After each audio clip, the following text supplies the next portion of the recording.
सोचो, एक दिन तुम अपने घर में बैठे हो, बाहर बारिश हो रही है और अचानक तुम्हें एहसास होता है कि तुम्हारे घर का दरवाजा अब कभी नहीं खुलेगा। ना खिड़की टूटेगी, ना कोई मदद के लिए आएगा और अगले 5 साल तक तुम इसी घर की 4 दीवारों में कैद रहने वाले हो, बिना ये जाने कि बाहर कौन है और वो तुमसे क्या चाहता है। और सबसे डरावनी बात ये कि जब तुम बाहर की दुनिया में झांकोगे तो वहां कोई इंसान नहीं, बल्कि समंदर की गहराइयों से निकले हुए साए तुम्हें घूरते नजर आएंगे। यही है डेलगाडो परिवार की कहानी।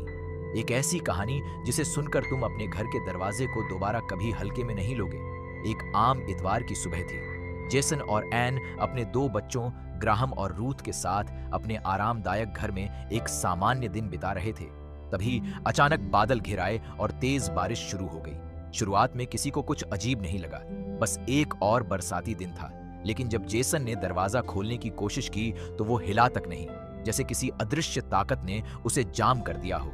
एन ने खिड़की तोड़नी चाही तो शीशा टूटा ही नहीं। ऐसा लगा जैसे बारिश की हर बूंद मिलकर घर के चारों ओर एक अदृश्य दीवार बना रही हो। फोन का सिग्नल गायब हो चुका था। बिजली कभी आती कभी जाती। परिवार ने पहले सोचा शायद ये कोई अस्थायी गड़बड़ी है, कुछ घंटों में ठीक हो जाएगी। लेकिन जब उन्होंने खिड़की से बाहर झांका तो उन्हें एहसास हुआ कि ये सिर्फ उनके घर के साथ नहीं हो रहा, पूरा मोहल्ला इसी तरह बंद हो चुका था। हर घर के अंदर लोग कैद थे और बारिश के उस घने पर्दे के पीछे कुछ साए धीरे धीरे हिलते नजर आ रहे थे, कुछ ऐसा जो इंसान नहीं लग रहा था। शुरू के कुछ दिन परिवार ने बचने के हर मुमकिन तरीके आजमाए। दीवार में ड्रिल मशीन से छेद करने की कोशिश की, लेकिन ड्रिल की नोक जैसे किसी लोहे की सतह से टकराकर वापस लौट आती। गैराज का दरवाजा गाड़ी से तोड़ने की कोशिश की, इंजन की पूरी ताकत लगा दी, फिर भी गाड़ी वहीं की वहीं अटकी रह गई, जैसे किसी अदृश्य हाथ ने उसे पकड़ रखा हो। बिजली कभी झटके से आती और कभी घंटों के लिए गायब हो जाती। मोबाइल में नेटवर्क का एक बार भी नहीं आया। धीरे धीरे राशन खत्म होने लगा। एन ने हर खाने की चीज को नाप तौल कर बांटना शुरू किया। पानी की एक एक बूंद अब कीमती हो चुकी थी। बच्चे रात को डर के मारे अपने माँ बाप से चिपक कर सोते और हर सुबह यही उम्मीद लेकर उठते कि शायद आज दरवाजा खुल जाए। लेकिन हर दिन वही निराशा दोहराई जाती। धीरे धीरे घर जो कभी उनकी सबसे सुरक्षित जगह हुआ करता था, अब एक कैद खाना बनता जा रहा था। और सबसे डरावनी बात यह थी कि खिड़कियों के बाहर कभी कभी वो साए और पास आ जाते, जैसे देख रहे हो कि अंदर अभी कौन जिंदा बचा है। इसी बीच परिवार ने पहली बार उन प्राणियों को करीब से देखा जो बारिश में घूम रहे थे।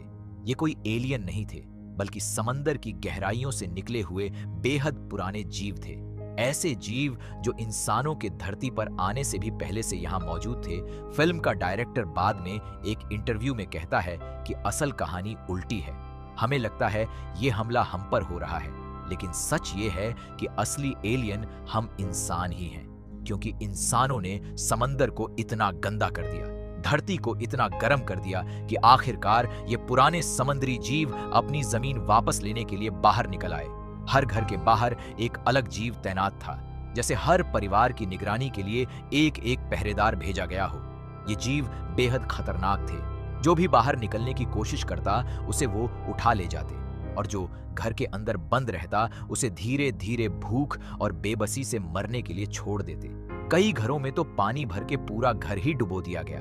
डेलगाडो परिवार ने हार नहीं मानी। जेसन ने घर के हर कोने को एक नई नजर से देखना शुरू किया। उसे पता चला कि छत की चिमनी की टोपी थोड़ी ढीली है और वहां से एक बेहद छोटा सा रास्ता बाहर की दुनिया से जुड़ता है। इतना छोटा कि कोई इंसान वहां से निकल नहीं सकता, लेकिन इतना काफी था कि वहां से छोटे जानवरों को फंसाया जा सके, बारिश का पानी इकट्ठा किया जा सके और धीरे धीरे एक पूरा सिस्टम बनाया जा सके। जेसन इसे मजाक में चिमनी फिशिंग कहने लगा। वो घर के पाइपों से लेकर साइकिल के पुर्जों तक हर चीज को किसी नए काम में बदल देता। वहीं एन ने घर के अंदर ही एक छोटा सा खेत उगाना शुरू कर दिया।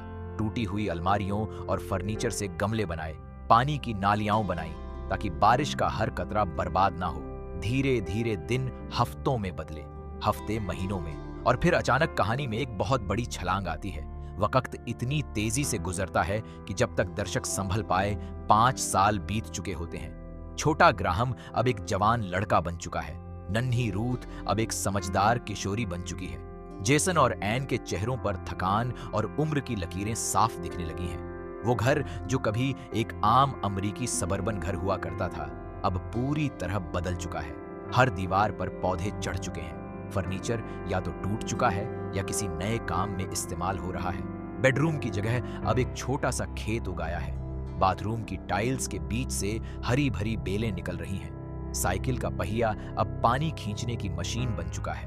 वैक्यूम क्लीनर के पुर्जे किसी और ही काम में इस्तेमाल हो रहे हैं। हर कोना बताता है कि यहाँ जिंदगी बचाने के लिए कितनी मेहनत की गई है। फिर भी परिवार वहीं जिंदा है, एक दूसरे का सहारा बनकर। दिन की शुरुआत अब सूरज से नहीं बल्कि एक तय रूटीन से होती है। पानी इकट्ठा करना, खाना उगाना, चिमनी से जाल चेक करना और रात को सब मिलकर उस दिन की छोटी सी जीत का जश्न मनाते, चाहे वो सिर्फ एक अंडा हो या मुट्ठी भर अनाज। इसी दौरान रूथ में एक अजीब सी बात नजर आने लगती है। वो बाकी परिवार से अलग तरह से सोचती है।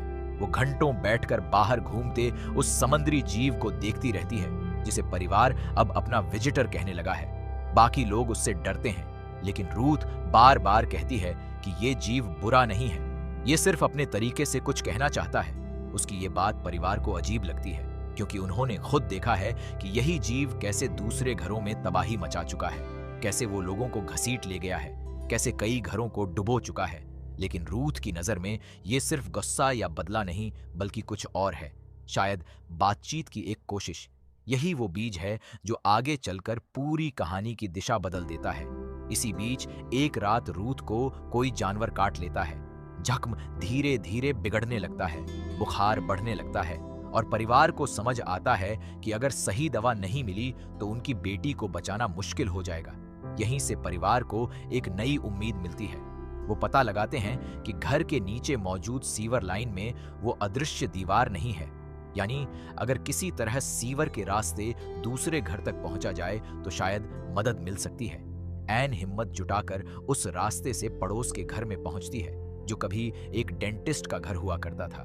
वहां उसे दवाइयां तो मिल जाती हैं, लेकिन साथ ही वो उस घर के अपने विजिटर को भी जगा देती है। दोनों के बीच जबरदस्त झड़प होती है।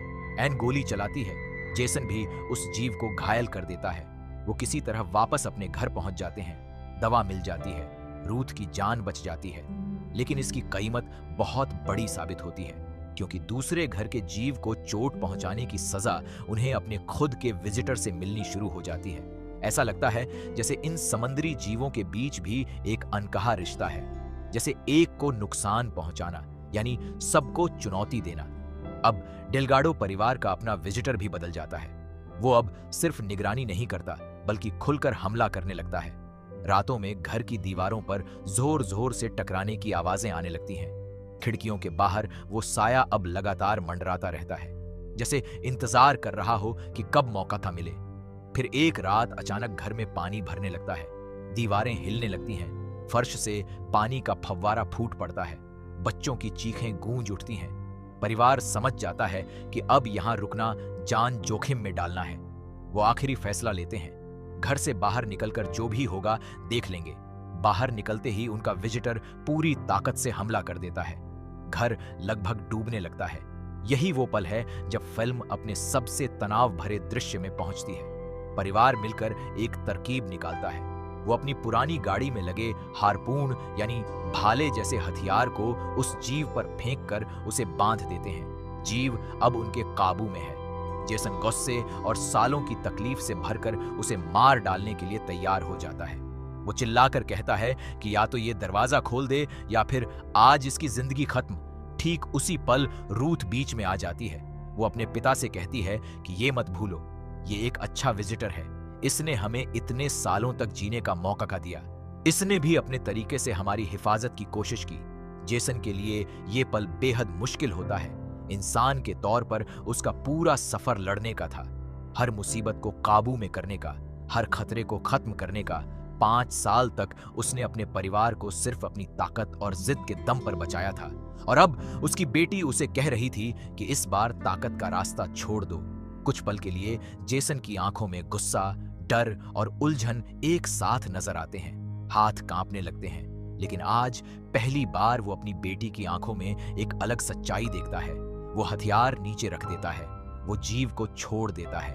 यही वो पल है जिसने पूरी कहानी को पलट दिया, क्योंकि इन समुद्री जीवों का मकसद कभी सिर्फ इंसानों को खत्म करना नहीं था। वो चाहते थे कि इंसान सीखे कि इस धरती पर सब कुछ पर सिर्फ उनका हक नहीं है। वो चाहते थे कि इंसान समंदर के साथ, प्रकृति के साथ मिलकर जीना सीखे, ना कि उस पर राज्य करना। जिस पल जेसन हिंसा छोड़कर भरोसे का रास्ता चुनता है, ठीक उसी पल पूरे घर के दरवाजे और खिड़कियां आखिरकार खुल जाती हैं। वो अदृश्य दीवार जो 5 सालों से उन्हें कैद किए हुए थी, अचानक गायब हो जाती है। परिवार बाहर निकलता है, लेकिन बाहर की दुनिया अब पहले जैसी नहीं रही। चारों तरफ पानी ही पानी है। पूरा शहर जैसे समंदर में बदल चुका है। सड़कों की जगह लहरें हैं, घरों की छतें पानी के ऊपर तैरती नजर आ रही हैं। परिवार अपने पड़ोसी की एक यॉट यानी छोटी नाव ढूंढ निकालता है और उस पर सवार होकर एक नई जिंदगी, एक नए घर की तलाश में निकल पड़ते हैं। फिल्म के आखिरी दृश्य में बड़ी हो चुकी रूथ एक पुराने रेडियो पर हाथ रखती है। वो हिम्मत करके पूछती है, क्या कहीं कोई और भी जिंदा बचा है? कुछ पल की खामोशी के बाद रेडियो में एक हल्की सी टूटी फूटी आवाज गूंजती है, हेलो।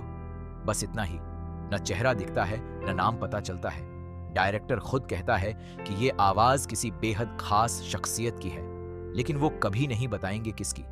यही सस्पेंस दर्शकों को थिएटर से बाहर आने के बाद भी सोचने पर मजबूर कर देता है। पूरी फिल्म में एक बात बार बार उभर कर आती है कि ये कहानी असल में राक्षसों की नहीं, बल्कि एक परिवार की है। एक ऐसा परिवार जो सबसे बुरे हालात में भी एक दूसरे का हाथ नहीं छोड़ता, जो भूख में भी हिम्मत नहीं हारता और आखिर में जीत हथियार से नहीं बल्कि समझ और भरोसे से हासिल करता है।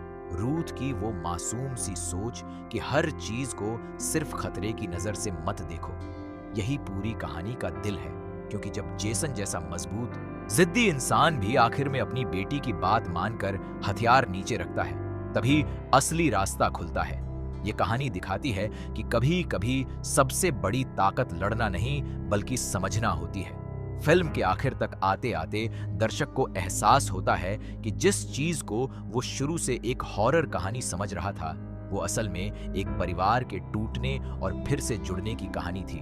5 साल की भूख, डर और अंधेरे के बावजूद जेसन और एन ने कभी अपने बच्चों के सामने हार मानने का एहसास नहीं होने दिया। ग्राहम और रूथ जो कभी छोटे बच्चे थे, अब उसी घर की छत के नीचे बड़े होकर एक नई सोच के साथ बाहर निकलते हैं। एक ऐसी सोच जो शायद उन्हें कभी नॉर्मल दुनिया में रहते हुए नहीं मिलती। और यही वजह है कि जब आखिर में रेडियो पर वो हल्की सी आवाज हेलो कहती है, तो दर्शक के मन में एक साथ राहत भी होती है और एक नया सवाल भी खड़ा हो जाता है कि आगे क्या? क्या दुनिया में और भी लोग बचे हैं? क्या ये सफर यहीं खत्म होता है या किसी नए सीक्वल की शुरुआत है? यही अधूरापन इस फिल्म को इतना यादगार बना देता है। अगर तुम्हें ये कहानी पसंद आई हो, अगर इस परिवार के 5 साल के इस सफर ने तुम्हें भी हिलाकर रख दिया हो, तो इस वीडियो को लाइक जरूर करना और चैनल को सब्सक्राइब करना, ताकि ऐसी ही और दिलचस्प कहानियां तुम तक सबसे पहले पहुंचती रहें।